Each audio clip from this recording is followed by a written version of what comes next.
what you do. Now, we could do that to Pearl. Say, Pearl, stand there by yourself, and we want to thank you for what you do. But it's not that way. We do it as a team.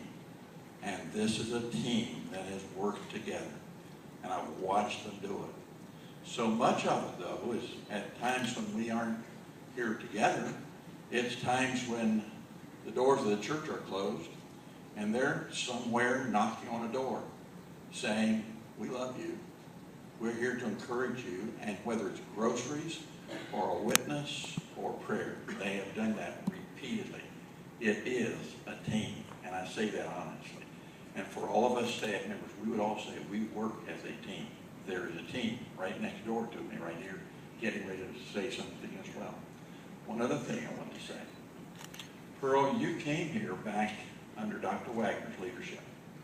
And a person who especially was involved in that was Mrs. Wagner. And you may comment about that somewhere along the way, but Mrs. Ruth Wagner had much to do with saying, here's a lady who needs to be involved in leadership in this church. I saw Mrs. Wagner in Elkhart, Indiana about 2 weeks ago and told her what was happening here. And she was just really taken aback, and she just profusely began talking about you, Pearl, and how much she loved you and appreciated you. She needs a copy of this message. She needs a copy of this message. Oh, that's good. So it was from Dr. Wagner, back up 22 years. That was 1991, all the way up to now, and with several pastors and several types of ministry, and all kinds of years that go through a church in 22 years, all kinds of things in those years. To you, Pearl and David, I say, we commend you, we thank you for your faithfulness, we thank you for who you are, and it's my privilege on behalf of staff and church to express that to you. We have a couple of presentations here to make. First of all, we're going to give Pearl the sign that was over her door that says, so nobody ever forgets who she is. It says Women's Ministry, Pearl Phillips. So that's just a little something, something. But we also have a plaque here for both of you. It says, to David and Pearl Phillips, who are servants of the church, for indeed they have been helpers of many, Romans 16, 1 and 2. In love and appreciation for 22 years of faithful and dedicated service, Calvary Baptist Church, Covington, Kentucky, September 1st, 2013. And Beth has something for you, Pearl. Let's thank them again for all of their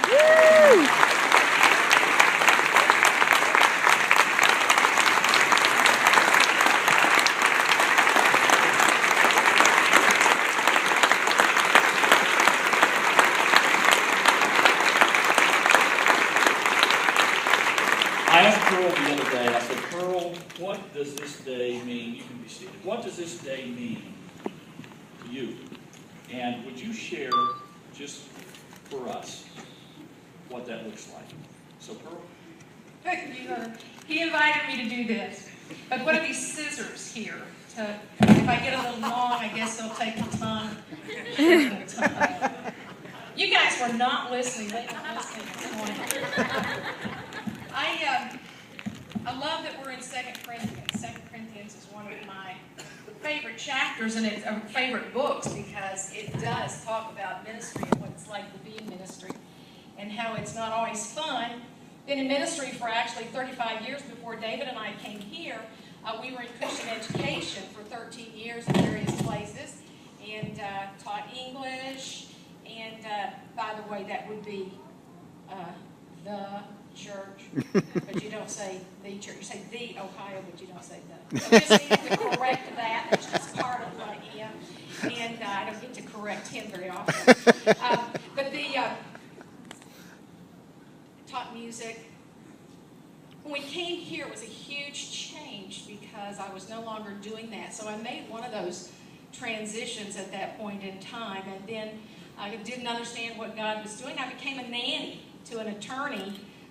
And to actually the husband and wife both were attorneys, and I was a nanny, and I laid down the law, incidentally, as we worked with those children. But and then, as you've already heard, God opened the door for me to come on here as a director of women's ministries, having absolutely no idea what that meant at the time, and as it has been redefined many times over the years and restructured to accomplish the ever-changing needs of women and the core issues that women face that are constant, and to try and have a ministry that works for everybody. But I want to thank you, Pastor.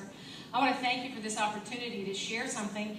Back when Pastor first came, he invited me to do something. I forget, I was going to be in front of a church, and he said, this would be a great opportunity for you to get a new outfit.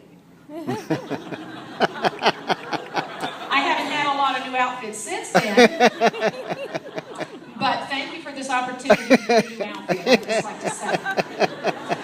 So, yeah.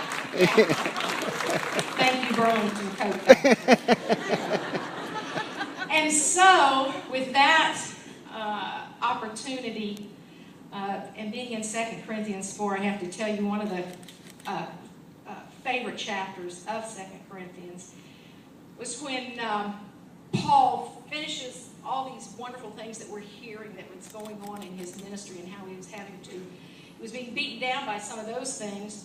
But he said, therefore, seeing we have this ministry, as we have received mercy, we do not lose heart. And as soon as we landed here, within about 10 weeks of our being here, even less than that, we weren't even here 10 weeks, my dad passed away. He was here. I was in England in a mission effort. You all stepped up and helped. You got me back here. You helped my children get through that.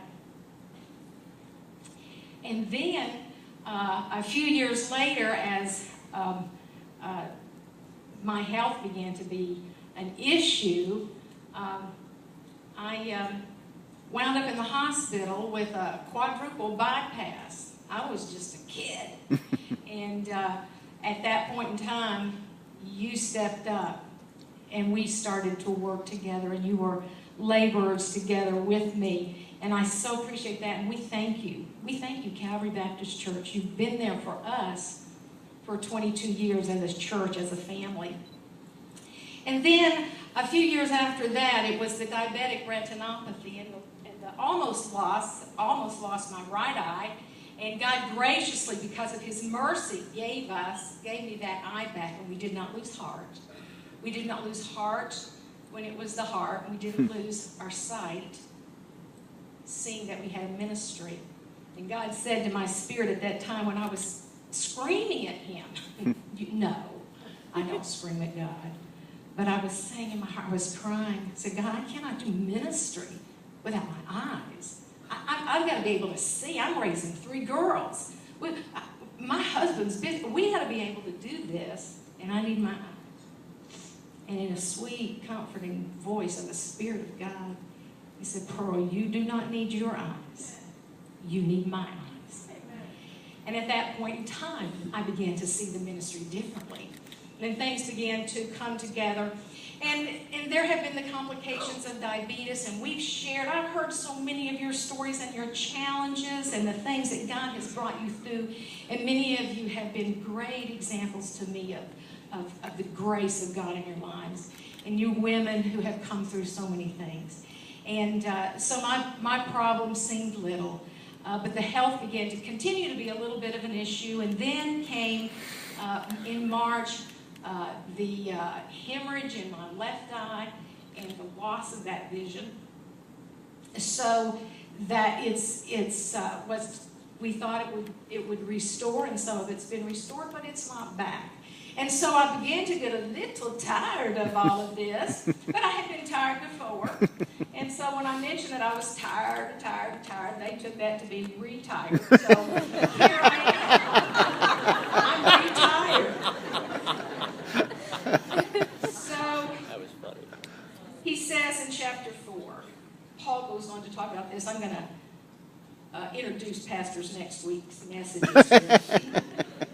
2 Corinthians 4 in verse 7, he said, but we have this treasure in earthen vessels, that the excellency of the power may be of God and not of us. And He just keeps us tired enough and weak enough in our flesh that we know he has to be our power. And then a few verses later, he says, therefore we do not lose heart. And even though our outward man is perishing, the inward man is renewed day by day. And I have come to know that that's where the strength is. But a few verses later in that same chapter, it says that I have the life of Jesus in me. It is his life that is in me that enables us to keep going in ministry. And that's why we've been able to continue in ministry here and with each other for this period of time. Paul had been through a lot. And he talks about it in chapter 5. He goes on to say this. And he said his motivation for the ministry that he hung in there, although it had beaten him down, he said, for if we are beside ourselves, it is for God.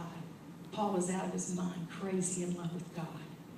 And it is for that reason that I think all of us have continued. We love God. We're crazy about God. He says, if I'm just acting insane, it's because it's for God. And then he says, and if I act a little sane, that's because it's for your sake. So if I seem sane, I'm really not. Maybe that's not working. But if I am of a sound mind, it's because God has given us grace in that. Because I'm crazy about God. And then Paul went on to say it is for the love of Christ compels us. I'm compelled by the love of God. We are compelled by the love of God. A few years ago, our women used this theme, and as for the year, that was one of the studies that we did.